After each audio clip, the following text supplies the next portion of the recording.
Each one of us is born with a legend waiting to be birthed. Evolution's upon us. We're about to reinvent what this world is.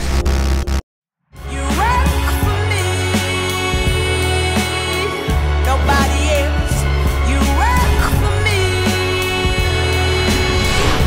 don't forget, you work for me.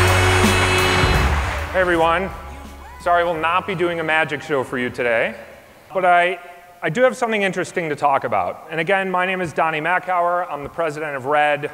We're a creative digital agency, and we work with a wide variety of global brands, focusing on creating great customer experiences. Today, I want to talk to you about you. But not only you as whatever you do for a living, a CMO, an entrepreneur, a brand executive, a leader in your company. I want to talk to you also about you as a human being. What makes you behave the way you do? What makes you think the way you do? Maybe tell you a few things about yourself that you might not already know. Now, we are living in a really interesting time. The landscape is shifting underneath our feet, and customer expectations are higher than ever before. Now, this is due to a wide variety of reasons, one of which is that products are so good today. In fact, sometimes from a customer standpoint, they can't even tell the difference between products. Think about somebody standing in an electronics store looking at a wall of TVs. They can't make heads or tails of the differences today. They really can't. And I know I've gone TV shopping with people, and there's a lot of scenarios like this. And because there's so many situations like this, I would argue that the value of the customer experience that a brand provides is as important, if not more important, than the value of the product. But again, we don't all first self-identify as customers. We all are customers, but it goes back to being human. And how do we create smart, human-centric experiences that will actually resonate with our audience? Now, if we could do that and be smart about it, we could develop new approaches and have better results. So today, I want to talk to you about 3 human insights. Now, there are a lot of studies that have been out over decades, right, talking about human behavior.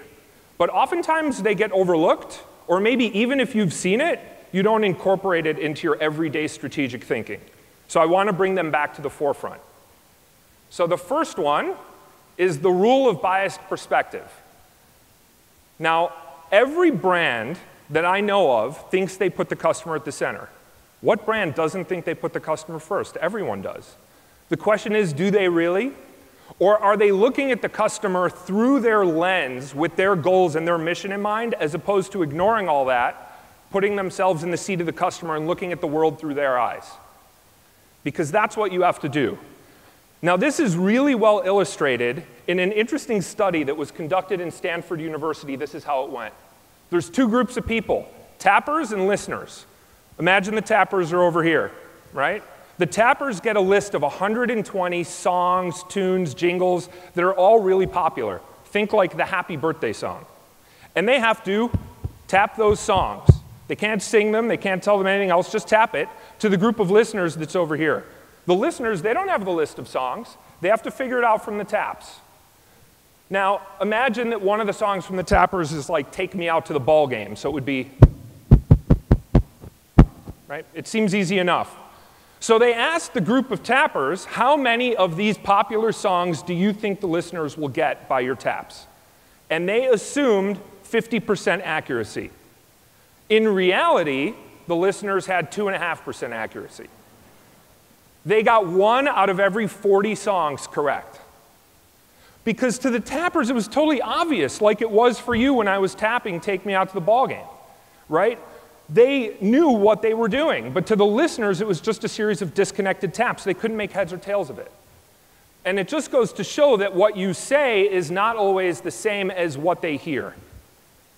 You have to truly, again, put yourself in the shoes of the customer and see the world through their eyes, which we often don't. A second insight, it's the rule of unexpected offering. And this all starts with the theory of reciprocity. Robert Cialdini talks about it in a very popular book, Influence. What is reciprocity? This is really well illustrated. You go to lunch with a friend, check comes to the table, you put your hand on the check, slide it over to you, I got this. Lunch is on me. What is the very first thing they say? Thank you very much, I'll get the next one. It's what everyone does. Somebody gives you something, you have this inherent feeling that you need to reciprocate. What's interesting, though, is when you continue to unpack that. And there's a series of studies that was done at restaurants where they actually looked at the average tip size. Okay, so now we've got a norm, right? The average tip size based on the check. And the question was, what happens when the server drops off the check with a mint? Does giving a little mint with the check increase the average tip size? It does. You give a little gift, they reciprocate, you get 3% more tip. All right, what if you give 2 mints with the check? If you give 2 mints with the check, does the increase go from 3% above the norm to 6% above the norm? Does it double the increase? It doesn't.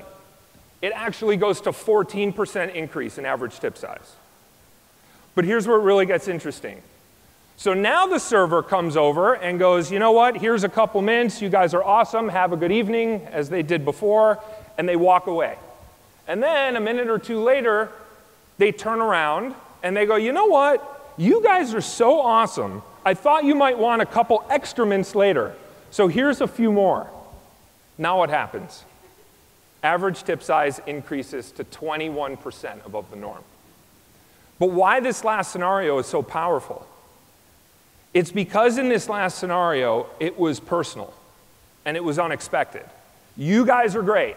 I normally only give a couple mints. I'm giving you more. And they didn't know I was going to come back 2 minutes later.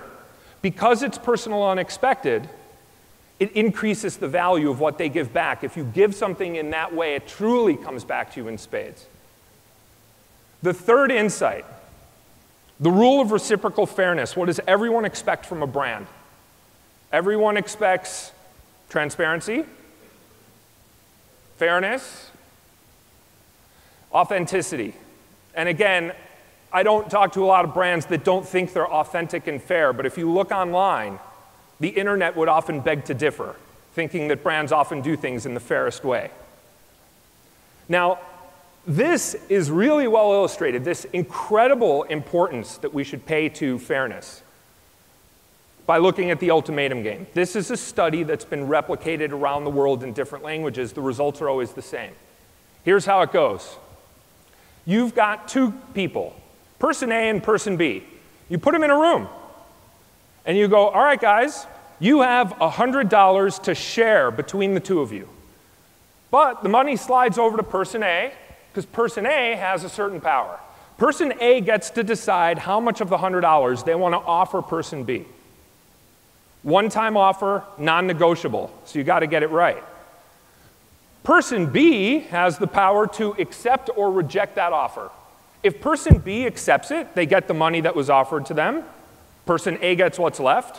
They're both happy. If person B rejects the offer, nobody gets anything. Everyone walks away with 0. Based on those rules, you would think if person A offered person B only $1, person B should accept it. Why wouldn't they? If they reject it, they get 0. If they accept it, they're $1 richer than they were before. Why would you turn down any offer?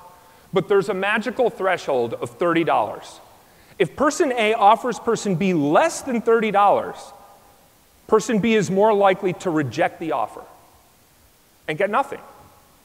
So again, here's a scenario. Person A goes, all right, person B, here's $20, and they go, nope, I pass, because it's not fair.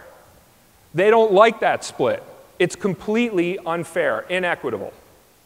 If there's even a perceived unfairness, your emotional side outweighs your logical side, because logically you'd accept any dollar amount. Emotionally, though, it will win. You'll turn it down.